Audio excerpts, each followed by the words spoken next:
Γεια σας, είμαι ο Παναγιώτης Παπαδάκης και σας καλωσορίζω σε ακόμα ένα βίντεο μαγειρικής στο κανάλι μου. Σήμερα, παρέα με το Σκνουτς, θα φτιάξουμε μια πολύ εύκολη πίτσα χωρίς γλουτένη με βάση το κουνουπίδι. Είναι ένα θρεπτικό λαχανικό καλής πηγής φυτικών ινών, βιταμινών και μετάλλων. Και επειδή ξέρω ότι οι περισσότεροι από εσάς δεν έχετε χρόνο να πάτε στα σούπερ μάρκετ, σας προτείνω να κάνετε τις αγορές σας μέσα από την εφαρμογή του Scrooge. Με ένα πάτημα κουμπιού είναι εύκολο και γρήγορο να κάνετε τα ψώνια σας μέσω της εφαρμογής του Scrooge και μπορείτε να παραλάβετε τα προϊόντα σας την ίδια μέρα. Πρώτο πράγμα που θα κάνουμε είναι να φτιάξουμε τη σάλτσα μας. Θα χρειαστώ ένα πυρέξ.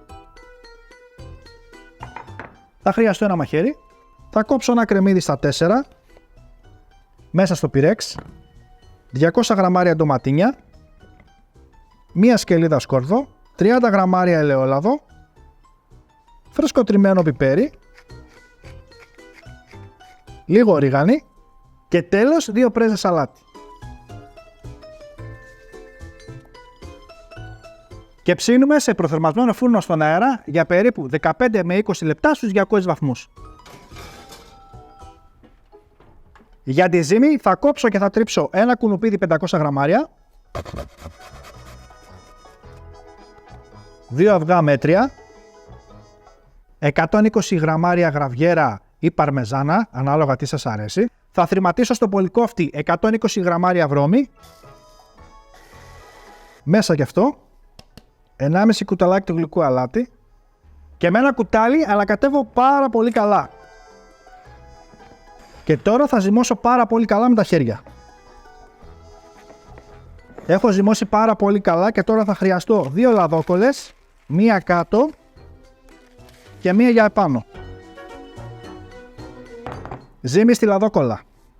Κάνουμε μια μπαλίτσα ακριβώς στο κέντρο.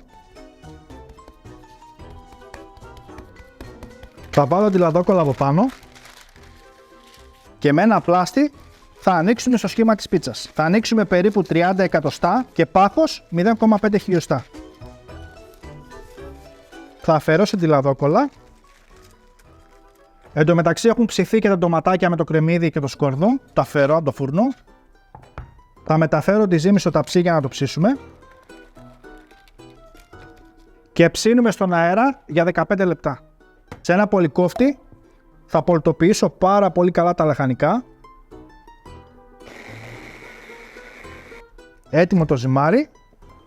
Θα ρίξω τη σάλτσα πάνω στη ζύμη και την απλώνω ομοιόμορφα να πάει παντού. Εσείς μην ξεχνάτε να κάνετε ένα like και μια κοινοποίηση, γιατί έτσι μας βοηθάτε να συνεχίσουμε να σας δίνουμε ωραίες συνταγές. Πραγματικά μυρίζει απίστευτα. Θα ρίξω τυρί μοτσαρέλα. Φυσικά εσείς μπορείτε να βάλετε ό,τι τυριά θέλετε. Μανιτάρια. Πιπεριά.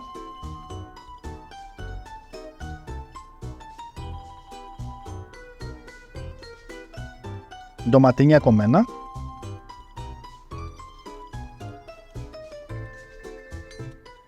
Και ψήνουμε σε προθερμασμένο φούρνο στον αέρα για 20 με 25 λεπτά στους 200 βαθμούς.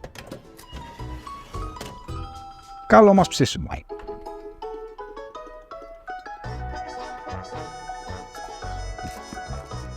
Η μυρωδιά είναι απίστευτη, ανυπομονώ να την κόψω.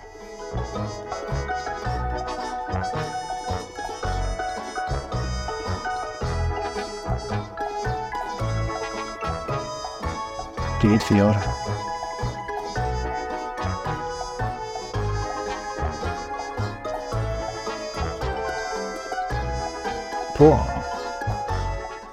Πραγματικά δεν έχει να ζηλέψει τίποτα.